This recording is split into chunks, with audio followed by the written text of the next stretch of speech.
Página 8. Biología de la creencia, Bruce H. Lipton, 2005. 0.3. Introducción. La magia de las células. Tenía 7 años cuando me subí a una cajita en la clase de segundo de la señora Novak, una lo bastante alta como para permitirme colocar el ojo derecho sobre la lente de un microscopio. Para mi desgracia, estaba demasiado cerca y no pude ver más que un círculo de luz borrosa. Al final me calmé lo suficiente como para escuchar que la profesora nos ordenaba que nos alejáramos del ocular. Y fue entonces cuando ocurrió, ese hecho tan importante cambiaría el curso de mi vida. Un paramecio apareció nadando en el campo de visión. Me quedé fascinado. Las estrepitosas voces de los demás niños quedaron amortiguadas, al igual que los característicos olores escolares, el de los lápices recién afilados, el de las ceras nuevas y los estuches de plástico de Roy Rogers. Permanecí inmóvil, hechizado por el extraño mundo de esa célula que, para mí, resultaba más excitante que los efectos especiales realizados por ordenador de las películas de hoy en día. En la ingenuidad de mi mente infantil, no consideré a ese organismo como una célula, sino como una persona microscópica, un ser capaz de pensar y sentir. Más que moverse sin rumbo, ese organismo microscópico unicelular parecía tener una misión, aunque no llegaba a comprender qué clase de misión era la suya. En silencio, contemplé por encima del hombro el paramecio y observé cómo se desplazaba afanosamente por el fluido de algas. Mientras estaba concentrado en el paramecio, el largo pseudópodo de una ameba larguirucha comenzó a entrar en el campo de visión. Mi visita al mundo liliputiense llegó a su fin justo en ese instante, cuando Glenn, el abusón de la clase, me empujó para bajarme de la caja, reclamando su turno al microscopio. Traté de llamar la atención de la señora Novak con la esperanza de que el mal comportamiento de Glenn me diera un minuto más para disfrutar con el microscopio y con lo que en él podía observar. Pero no faltaban más que unos minutos para el almuerzo y los demás niños de la fila exigían a gritos su turno. Justo después de la escuela, corrí a casa y, emocionado, conté a mi madre mi aventura microscópica. Utilizando mis mejores dotes de persuasión de alumno de segundo, pedí, supliqué y después engatusé a mi madre para que me comprara un microscopio, donde pasaría horas entretenido con ese mundo extraño al que podía acceder gracias a los milagros de la óptica. Más tarde, durante el posgraduado, progresé hasta un microscopio electrónico. La ventaja que tiene un microscopio electrónico sobre el óptico convencional es que es 1000 veces más potente. La diferencia entre ambos microscopios podría compararse con la que hay entre los telescopios de 25 aumentos utilizados por los turistas para observar el paisaje y el telescopio orbital Hubble, que transmite imágenes del espacio exterior. Entrar en la sala del microscopio electrónico de un laboratorio es un ritual obligado para cualquier aspirante a biólogo. Se entra a través de una puerta giratoria negra, parecida a la que separa una cámara oscura fotográfica de las áreas de trabajo iluminadas. Recuerdo la primera vez que entré en la puerta giratoria y comencé a rotarla. Me encontraba en la oscuridad entre dos mundos, entre mi vida de estudiante y mi vida como investigador científico. Cuando la puerta completó el giro, me adentré en una enorme y oscura estancia, iluminada apenas por unas cuantas bombillas fotográficas rojas. Cuando mis ojos se adaptaron a la oscuridad reinante, me quedé sobrecogido por lo que vi ante mí. Las luces rojas arrancaban reflejos espectrales a la superficie reflectante de la gigantesca columna de acero de 30 centímetros de grosor que contenía las lentes electromagnéticas y que se alzaba hasta el techo en mitad de la habitación. Extendido alrededor de la base de la columna, había un enorme panel de control. La consola parecía el panel de instrumentos de un Boeing 747, llena de interruptores, escalas luminosas e indicadores multicolores. Había un descomunal despliegue de gruesos cables, tubos de agua y líneas de vacío que irradiaban a modo de tentáculos desde la base del microscopio. El chasquido metálico de las bombas de vacío y el zumbido de los circuitos de refrigeración del agua llenaban el aire. Me dio la impresión de que acababa de entrar en la sala de mandos de Luz Enterprise. Al parecer, era el día libre del Capitán Kirk, ya que el asiento que había frente a la consola estaba ocupado por uno de mis profesores, que se hallaba inmerso en el complicado proceso de introducir una muestra de tejido en la cámara de vacío situada en el centro de la columna de acero. Con el paso de los minutos, comencé a experimentar una sensación que me recordó a la de aquel día en la clase de la señora Novak, cuando vi una célula por primera vez. A la postre, una imagen verde fluorescente apareció en la pantalla de fósforo.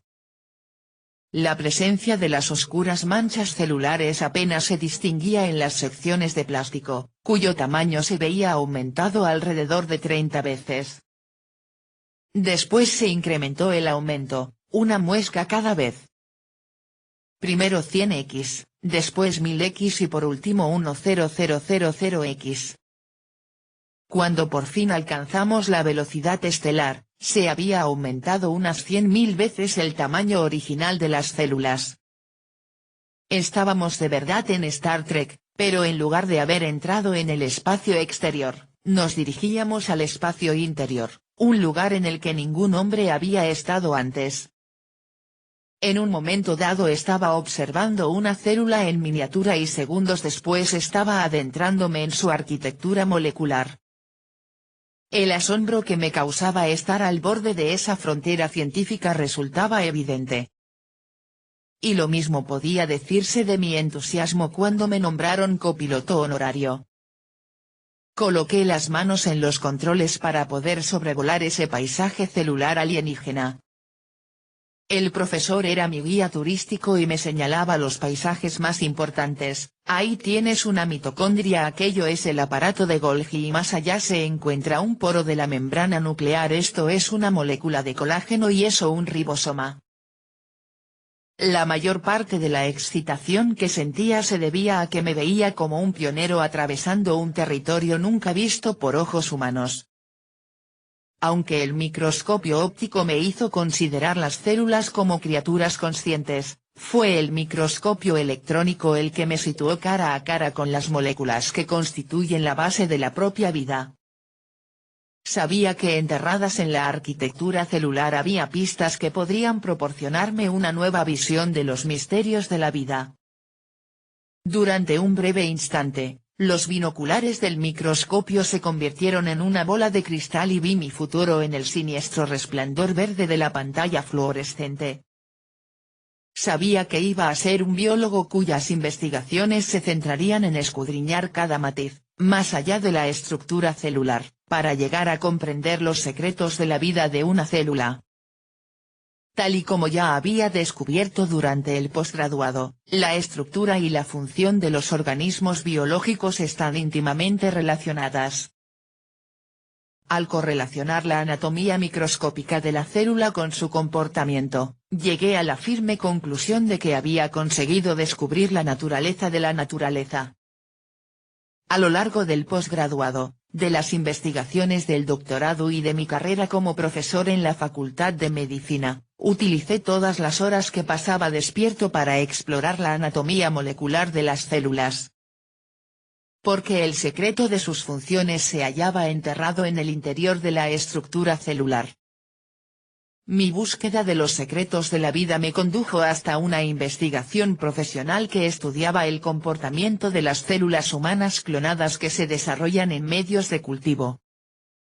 10 años después de mi primer encuentro con un microscopio electrónico, tenía un puesto fijo como profesor académico en la prestigiosa Facultad de Medicina de la Universidad de Wisconsin. Era mundialmente conocido por mi investigación sobre la clonación de células madre y había sido galardonado por mis dotes como educador. Utilicé microscopios electrónicos cada vez más potentes que me permitieron realizar viajes tridimensionales parecidos a los del TAC, tomografía axial computerizada, a través de distintos organismos, llegué a ver las moléculas que conforman la base de la vida. Aunque mis herramientas eran más sofisticadas, mi visión no había cambiado. Siempre he mantenido la misma convicción que tenía a los 7 años de que la vida de las células que estudiaba tenía un propósito. Por desgracia, no creía que mi vida tuviera propósito alguno. No creía en Dios, aunque debo confesar que en ciertas ocasiones consideraba la posibilidad de que existiera un Dios con un afilado y perverso sentido del humor. Después de todo, yo era un biólogo a la antigua usanza. Para quien la existencia de Dios es una interrogante innecesaria, la vida es la consecuencia de la casualidad, de dar la vuelta a una carta favorable o, para ser más preciso, del lanzamiento azaroso de los dados genéticos. Desde los tiempos de Charles Darwin, el lema de nuestra profesión ha sido, ¿Dios? No necesitamos ningún apestoso Dios. No es que Darwin negara la existencia de Dios. Sencillamente afirmaba que la casualidad, y no la intervención divina, era la causa responsable del carácter de la vida en la Tierra. En el libro que escribió en 1859, El origen de las especies, Darwin afirmó que los rasgos individuales se transmiten de padres a hijos. Sugirió que eran los factores hereditarios transferidos de padres a hijos los que controlan la vida de un individuo. Esa idea logró que los científicos se embarcaran en un frenético intento por diseccionar la vida hasta sus principios básicos, ya que pensaban que el mecanismo hereditario que controlaba la vida debía de encontrarse en la estructura de la célula. La búsqueda llegó a su memorable final hace ahora más de 60 años, cuando James Watson y Francis Crick describieron la estructura y la función de la doble hélice de ADN, el material del que están compuestos los genes. Los científicos habían logrado por fin descubrir la naturaleza de los factores hereditarios sobre los que Darwin había escrito en el siglo XIX. La prensa sensacionalista pregonó a los 4 vientos el nuevo mundo de la ingeniería genética y su futura promesa de diseñar bebés y de crear píldoras mágicas para el tratamiento de enfermedades. Recuerdo muy bien el enorme titular que acaparaba la portada ese memorable día de 1953, se descubre el secreto de la vida. Al igual que la prensa amarilla, los biólogos se subieron al carro genético. Los mecanismos mediante los que el ADN controla la vida biológica se convirtieron en el dogma central de la biología molecular, y de ese modo se explicaban minuciosamente en los libros de texto. En la eterna controversia entre herencia y medio, el péndulo se había dirigido hacia la herencia. En un principio se pensó que el ADN era el único responsable de nuestras características físicas, pero después comenzamos a creer que los genes también controlaban nuestras emociones y nuestro comportamiento. Así, pues, si se ha nacido con un gen de la felicidad defectuoso, se debe esperar una vida infeliz. Por desgracia, yo mismo creí que era una de esas personas víctimas de un gen de la felicidad mutado o ausente. Me estaba recuperando de un implacable bombardeo de extenuantes puñetazos emocionales. Mi padre acababa de morir después de una larga y penosa batalla contra el cáncer. Yo era su cuidador principal y me había pasado los 4 meses anteriores volando cada 3 o 4 días desde mi trabajo en Wisconsin hasta su hogar en Nueva York. Después de pasar varias horas junto a su lecho de muerte, trataba de mantener el programa de investigación, dar clases y redactar una importante carta al Instituto Nacional de Salud para la renovación de la subvención. Además, me encontraba inmerso en mitad de un divorcio que por una parte era emocionalmente agotador y por otra, económicamente hablando, devastador. Mis recursos financieros disminuyeron con rapidez mientras trataba de alimentar y vestir a mi nuevo pupilo, el sistema judicial.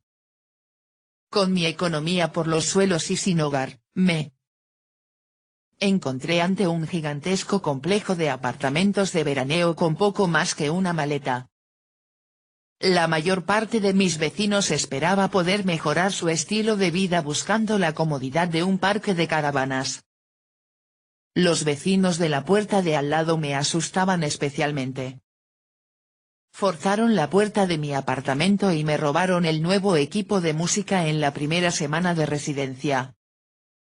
Una semana más tarde, Bubba, un tipo de 1,80 m de alto por 1 de ancho, llamó a mi puerta. Mientras se hurgaba los dientes con una gigantesca uña y sujetaba 1 litro de cerveza en la otra mano, Bubba me preguntó si tenía las instrucciones de la pletina. Toqué fondo el día que arrojé el teléfono a través de la puerta de cristal de mi despacho e hice añicos el cartel de Dr. Bruce H. Lipton. Profesor asociado de Anatomía, Facultad de Medicina de la Universidad de Wisconsin mientras gritaba «sáquenme de aquí». Mi arrebato se había debido a la llamada de un banquero, quien, firme y educadamente, me había dicho que no podía aprobar mi crédito hipotecario. Fue como una escena de La fuerza del cariño, esa en la que Debra Winger responde con todo acierto a las aspiraciones de titularidad de su marido: «No tenemos suficiente dinero para pagar las cuentas ahora. La única titularidad que importa es que no tendremos bastante dinero nunca». La magia de las células, déjà vu. Por fortuna, encontré una vía de escape, una estancia sabática en una facultad de medicina del Caribe. Sabía que mis problemas no desaparecerían allí, pero mientras el avión atravesaba las oscuras nubes de Chicago, me dio la impresión de que así sería. Me mordí las mejillas para evitar que la sonrisa que tenía pintada en la cara se convirtiera en una sonora carcajada. Me sentí tan feliz como cuando tenía 7 años y descubrí por primera vez la pasión de mi vida, la magia de las células. Mi humor mejoró aún más en el avión de 6 pasajeros que me llevó hasta Montserrat, un diminuto punto de 6 por 20 kilómetros en mitad del mar del Caribe. Si alguna vez existió el Jardín del Edén, es probable que se pareciera a mi nuevo hogar, una isla que emergía del resplandeciente mar turquesa como una esmeralda gigante.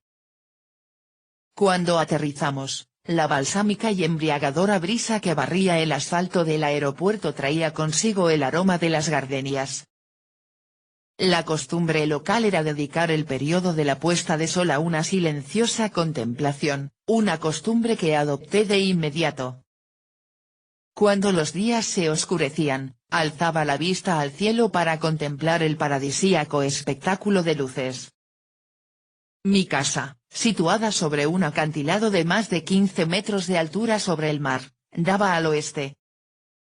Un serpenteante sendero que atravesaba una gruta de helechos cubierta por un dosel de ramas conducía hasta el mar. Al final de la gruta, había una abertura en un muro de arbustos de jazmín que revelaba una playa recluida. Allí era donde yo llevaba a cabo el ritual de la puesta de sol y me olvidaba del día con unos cuantos chapoteos en el agua cálida y transparente. Después del baño, me fabricaba una cómoda tumbona con la arena de la playa, me sentaba y contemplaba cómo el sol desaparecía lentamente en el mar. En esa remota isla estaba lejos del despiadado y competitivo ámbito del mundo académico y era libre para contemplar el mundo sin el estorbo de las creencias dogmáticas de la civilización. En un principio, mi mente no dejaba de examinar y criticar la debacle en la que se había convertido mi vida. Sin embargo, no tardó mucho en dejar de comportarse como Siskel y Ebert, dos de los críticos cinematográficos más famosos de Chicago, y de sopesar las ventajas e inconvenientes de mis 40 años. Comencé a sentir lo que era vivir por y para el momento, experimentar de nuevo sensaciones que no tenía desde que era un chiquillo y sentir una vez más el placer de estar vivo. Me volví más humano y más humanitario durante mi estancia en esa isla paradisíaca. También me convertí en un mejor biólogo celular. La mayor parte de mi aprendizaje científico formal había tenido lugar en aulas estériles y sin vida, en salas de conferencias y en laboratorios. Sin embargo, una vez inmerso en el rico ecosistema caribeño comencé a ver la biología como un sistema integrado vivo en lugar de como una colección de individuos de distintas especies que comparten una porción de tierra. Sentarme tranquilamente en esas junglas ajardinadas de la isla y bucear entre los fastuosos arrecifes de coral me proporcionó una nueva visión de la asombrosa integración de las especies animales y vegetales del lugar. Todas vivían en un equilibrio delicado y dinámico, no solo con otras formas de vida, sino también con el entorno físico que la rodeaba. Era la armonía de la vida, y no el esfuerzo por sobrevivir, lo que me arrullaba mientras permanecía sentado en ese jardín del Edén caribeño. Llegué a darme cuenta de que la biología contemporánea presta muy poca atención a lo importante que es la cooperación, ya que sus raíces darwinianas enfatizan la naturaleza competitiva de la vida. Para disgusto de mis colegas estadounidenses, regresé a Wisconsin decidido a desafiar a voz en grito las creencias sagradas y básicas de la biología. Incluso comencé a criticar abiertamente a Charles Darwin y la sensatez de su teoría evolutiva. En opinión de la mayoría del resto de los biólogos, mi comportamiento fue comparable al de un monje que irrumpe en el Vaticano para afirmar que el Papa es un fraude. No es de extrañar que mis compañeros creyeran que me había caído un coco en la cabeza cuando renuncié al puesto fijo y, cumpliendo el sueño de mi vida de fundar una banda de rock and roll, me enrolé en una gira musical. Conocí a Yanni, quien al final se convirtió en toda una celebridad, y produje un espectáculo láser con él. No obstante, comprendí muy pronto que tenías muchas más aptitudes para la enseñanza y la investigación que para producir espectáculos de música. Dejé a un lado la crisis de los 40 y renuncié al negocio de la música para volver al Caribe a enseñar de nuevo biología celular. Mi última parada en el mundo académico tradicional fue la Facultad de Medicina de la Universidad de Stanford.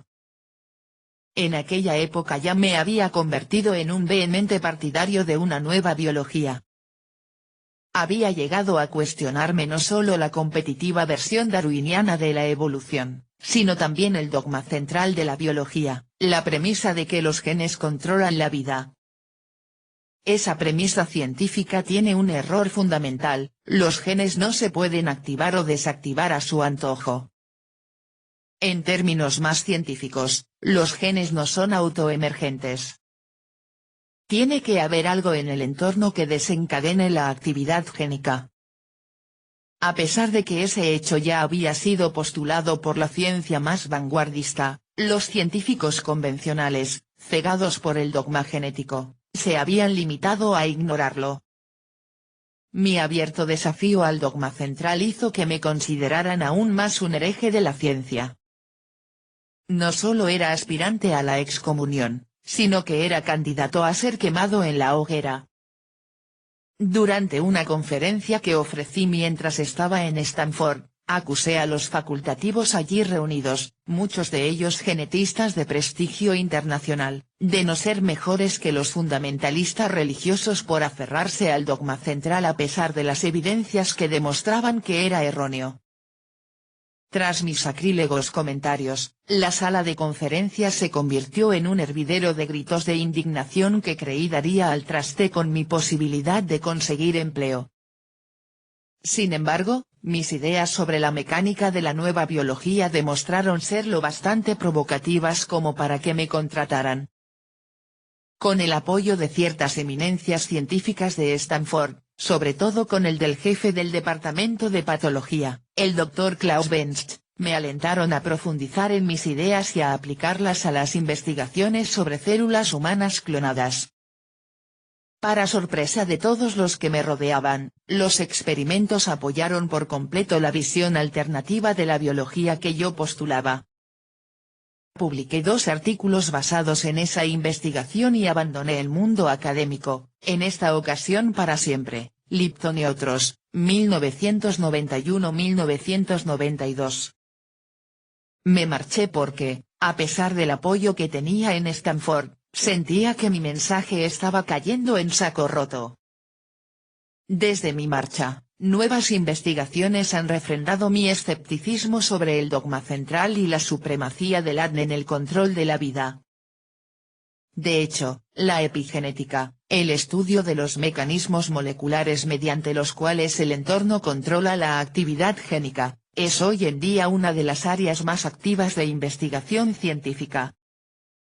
La reciente importancia que se otorga al entorno como regulador de la actividad génica era el núcleo de la investigación celular que yo llevaba a cabo 25 años atrás, mucho antes de que el campo de la epigenética existiera siquiera. Lipton milésima noningentésima septuagésima séptima, 1977b. A pesar de que me resulta una actividad gratificante desde el punto de vista intelectual, sé que si estuviera enseñando e investigando en una facultad de medicina, mis colegas seguirían preguntándose sobre esos cocos, ya que en los últimos años me he vuelto aún más radical según los cánones académicos. Mi preocupación por la nueva biología se ha convertido en algo más que un ejercicio intelectual. Creo que las células nos muestran no solo los mecanismos de la vida, sino también una forma de llevar una vida rica y plena. Dentro de la torre de marfil de la ciencia, ese tipo de pensamiento me granjearía sin duda el estrafalario premio Dr. Dolittle al antropomorfismo o, para ser más exactos, al citomorfismo, pensando como una célula, aunque para mí se trata de biología básica.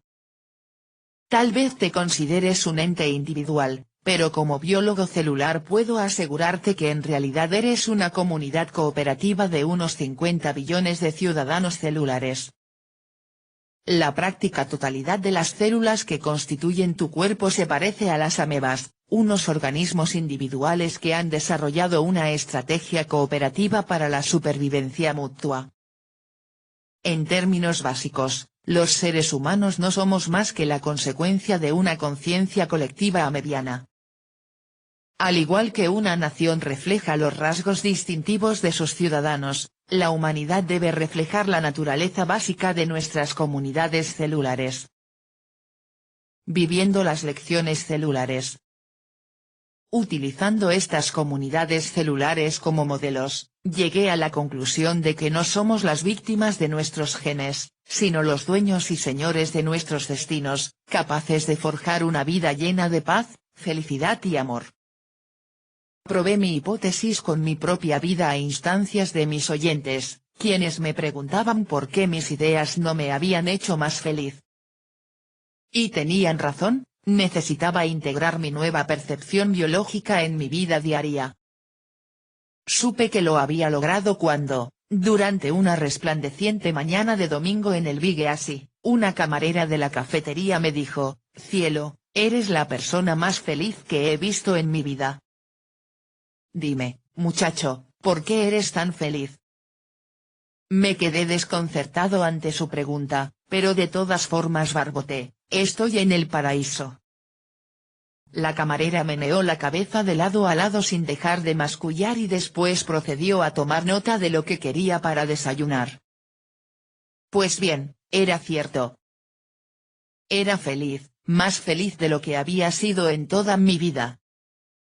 Quizá alguno de los lectores más críticos se muestre escéptico ante mi afirmación de que la Tierra es el paraíso, ya que la definición de paraíso también incluye la morada de la deidad y la de los bienaventurados difuntos. ¿De verdad creía que Nueva Orleans, o cualquier otra ciudad grande, era una parte del paraíso?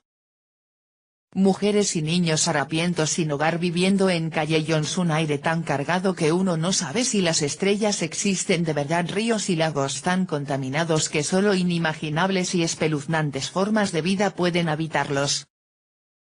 ¿La Tierra es el paraíso? ¿Acaso Dios vive allí? ¿Conoce él a esa deidad? Las respuestas a esas preguntas son: sí, sí y creo que sí. Bueno, para ser totalmente sincero, debo admitir que no conozco a Dios por completo, ya que no os conozco a todos vosotros. Por el amor de Dios, hay unos 6.000 millones de réplicas de ti en el mundo. Y si he de ser aún más sincero, tampoco conozco el nombre de todos los miembros de los reinos, tanto animal como vegetal, aunque creo que también forman parte de Dios. Parafraseando las imperecederas palabras de Tim Allen en su teleserie Un chapuzas en casa, para el carro. ¿Acaso está diciendo que los humanos son Dios? Bueno. Pues sí. Y claro está que no soy el primero que lo dice. El Génesis dice que estamos hechos a imagen y semejanza de Dios. Sí, el racionalista que os habla está citando ahora a Jesús, a Buda y a Rumi. He vuelto al punto de partida y he pasado de ser un científico reduccionista enfrentado a la vida a ser un científico espiritual. Estamos hechos a imagen y semejanza de Dios y es necesario que volvamos a introducir el espíritu en la ecuación si queremos mejorar nuestra salud mental y física. Puesto que no somos máquinas bioquímicas indefensas, el hecho de zamparnos una pastilla cada vez que nos encontramos mal física o mentalmente no es siempre la respuesta. Los fármacos y la cirugía son herramientas poderosas cuando no se utilizan en exceso, pero la idea de que los medicamentos pueden curarlo todo es, en esencia, errónea. Cada vez que se introduce un fármaco en el organismo para corregir una función A, se alteran inevitablemente las funciones B, C o D. No son las hormonas ni los neurotransmisores producidos por los genes los que controlan nuestro cuerpo y nuestra mente, son nuestras creencias las que controlan nuestro cuerpo, nuestra mente y, por tanto, nuestra vida. Oh, vosotros, hombres de poca fe. La luz que se aprecia cuando piensas por ti mismo. En este libro trazaré la proverbial línea en la arena. A un lado de la línea está un mundo definido por el neodarwinismo, que considera la vida como una guerra interminable entre robots bioquímicos de batalla.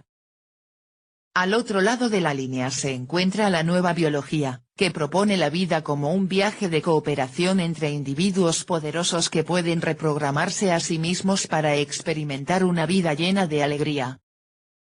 Si atravesamos esa línea y llegamos a entender de verdad la nueva biología, ya no será necesario discutir sobre el papel del medio y de la herencia por separado, porque nos daremos cuenta de que la mente consciente domina ambas cosas.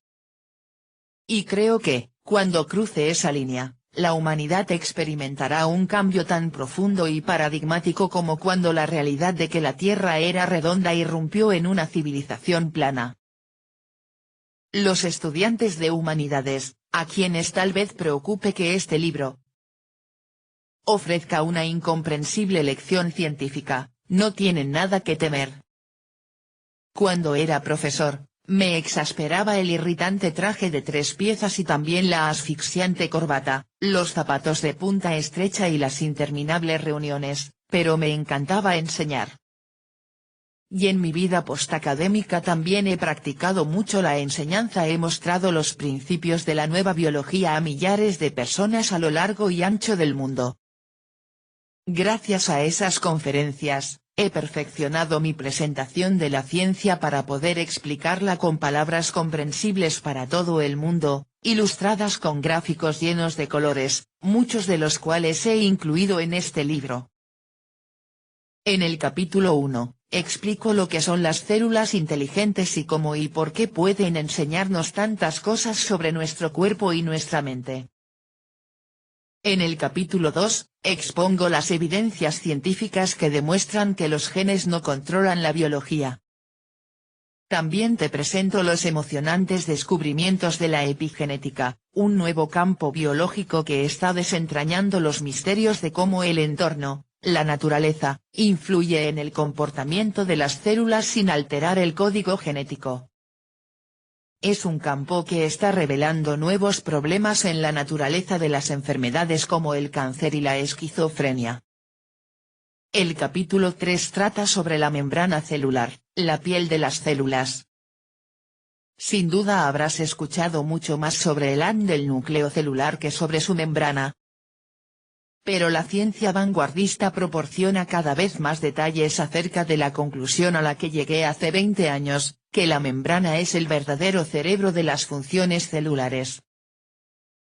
En el capítulo 4 se habla sobre los abrumadores descubrimientos de la física cuántica. Estos descubrimientos tienen importantísimas implicaciones en la comprensión y el tratamiento de las enfermedades. No obstante, la medicina tradicional aún no ha incorporado la física cuántica a sus investigaciones ni en la enseñanza facultativa, lo que ha deparado unos resultados trágicos. En el capítulo 5 explico por qué he llamado a este libro La biología de la creencia. Los pensamientos positivos tienen un intenso efecto sobre el comportamiento y los genes, pero solo cuando estamos en armonía con la programación subconsciente. De igual modo, los pensamientos negativos tienen también un poderoso efecto. Cuando comprendamos que estas creencias positivas y negativas controlan nuestra biología, podremos utilizar ese conocimiento para forjarnos una vida saludable y feliz. En el capítulo 6 explico por qué las células y las personas necesitamos crecer y cómo los miedos impiden ese crecimiento. El capítulo 7 se centra en la educación consciente por parte de los padres.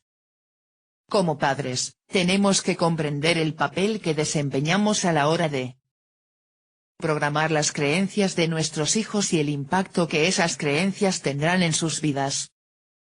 Este capítulo es muy importante tanto si eres padre como si no, ya que como antiguo hijo, conocer la existencia de dicha programación y sus consecuencias sobre nuestra vida resulta bastante revelador. En el epílogo, explico cómo mi visión de la nueva biología me llevó a comprender la importancia que tiene integrar los reinos de la ciencia y el espíritu, lo que supuso un cambio radical, dado mi pasado como científico agnóstico. ¿Estás preparado para utilizar tu mente consciente para crear una vida colmada de salud, felicidad y amor sin la ayuda de la ingeniería genética y sin convertirte en un adicto a los medicamentos? ¿Estás dispuesto a escuchar una opinión distinta a la del modelo médico que considera el cuerpo como una máquina bioquímica? No es necesario que compres nada ni que tomes parte por un partido político.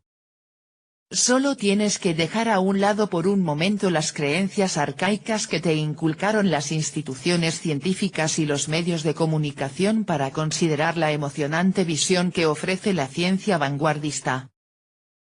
Página 18.